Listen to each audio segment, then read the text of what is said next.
Hello YouTube, it's me John Avenger once again, and welcome to this is going to be my last collection video for now until next week when I do my Comic-Con haul when I go there. So this is going to be every horror and monster movie I have that I haven't shown. I already showed Q's, so I just did a podcast for that. I'm going to show the others. You got Wolf Cop. Yes, this is the first one. Screw the sequel. The sequel went downhill for me. This should have just been a one-off. It was fun, good effects, and I do like the Canadian cast in it. The remake of Night of the Living Dead. Yes, this is from 1990. It's a good remake from the early 90s. 88 minutes long, so it's also pretty good. Chillerama. While some of the stories here don't work, some of them do work. There's some good effects, good directing, some decent actors in it. It's weird, though. This is really freaking weird. Wrong Turn, the original. This is the best one. I do like the second one as well, but after that they should have stopped because they did like 5 sequels, and it's not the same. The original with Elisha Dushku's gorgeous ass is the way to go. Deep Rising and the Puppet Masters. This is the 1994 The Puppet Masters, and I got Orca in there as well. That's a monster movie. I guess it kind of counts. Pandorum. This is a sci-fi action movie from back in the day in the late 2000s. Good cast, a lot of atmosphere, very violent, R-rated, and 100 and some minutes, so it's a lengthy one. A classic 50s movie. It came from the Terror from Beyond Space, not the clown It. This is the 50s version. This movie inspired Alien. Alien was inspired by this. Well, I'll get to that. Species. I did a podcast for this, I think, a few months ago or last year. Yeah, I really enjoyed watching this. I've seen the sequels. Well, the second one and the fourth one. I still need to see 3. Alien, the original classic Alien. Nothing will ever top this one. It's the most atmospheric and scary. And I saw this as a kid, so I know what I say. I know what I'm talking about. And next we got Interview with a Vampire. Yeah, the original. I haven't seen the show that I think is coming out or whatever. This is the original film. 2 hours long. I think it's a little bit too long. There's some characters you could have easily cut out of there. Tom Cruise is great. Brad Pitt's great. And Christian Slater's fine in the movie as well. Alien vs. Predator Requiem. I know I'm like one of the only people on Earth that likes this movie. Yeah, it is too dark, but the scenes at night in the daytime, you can see them. I liked some of the actors. It's a lot more violent than AVP, and I'd rather watch this in Predators or The Predator or Prey, because that had, you can see everything, but if there's no investment, I don't care. Earth versus the Spider and War of the Colossal Beast. My aunt gave me this. I'll keep it forever because in her memory. The Fly, the remake from '86. This is a good one. I want to do a podcast for this sometime.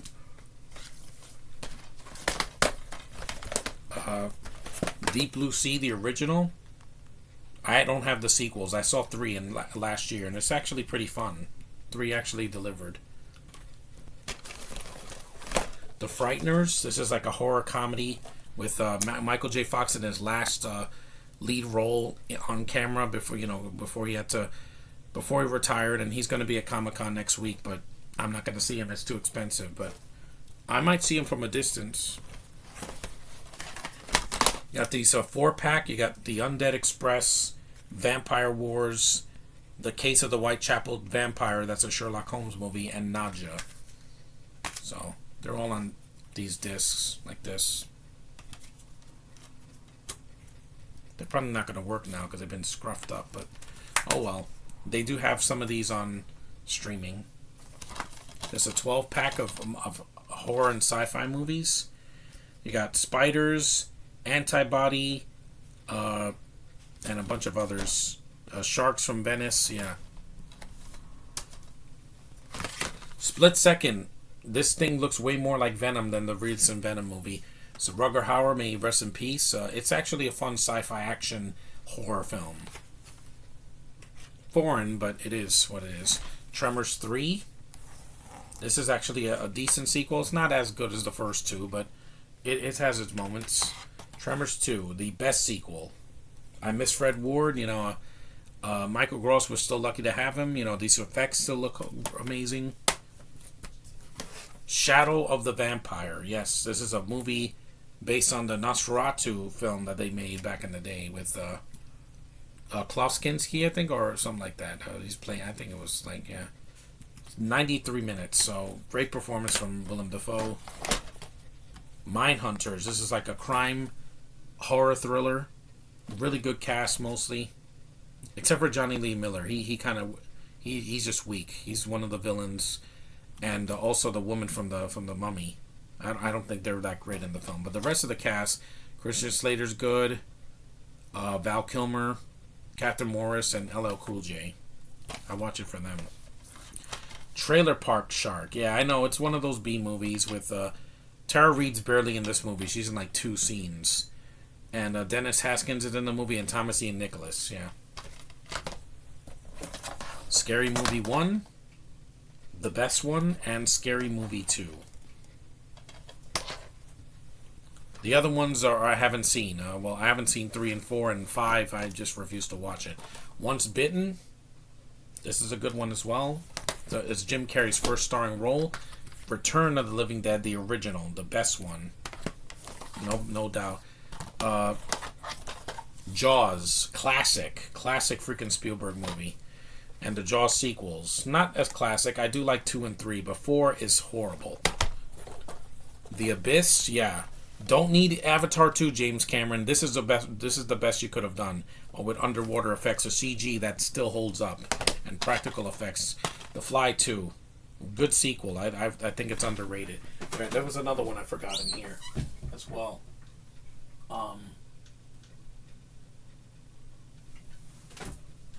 Where's Resident Evil? Oh, here it is. This is Resident Evil Apocalypse. Yeah, this is the best sequel out of all of the ones that Paul W. Sanderson did. The Puppet Master films, not all of them, mind you. It's just the first 8, because the Legacy is just it's like a short film with a bunch of stock footage. So the ones to go with is the first 5. 6 sucked. Retro was alright, and Axis of Evil is decent, but the first 5 is the ones you should see. Daybreakers, yeah, this is with Willem Dafoe and Ethan Hawke, Isabel Lucas, and Sam Neill, who I just saw in Jurassic World Dominion. It's fun. It's a good vampire movie. The original Lost Boys, you can't beat this. This is the best one. The Tribe was horrible. The third I thought was decent for what it is. The Monster Squad. Yeah, this is actually an awesome 80s horror movie. It's kind of meta, and there's a lot of, it's like the Goonies meets the Universal Monsters, because you have Dracula, the Wolfman, and you have the Creature from the Black Lagoon, the homage, and then Frankenstein monster. So it is a lot of fun.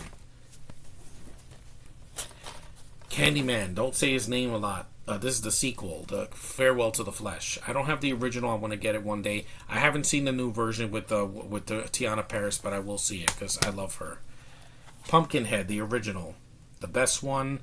I like the second one as well, but I stopped after that.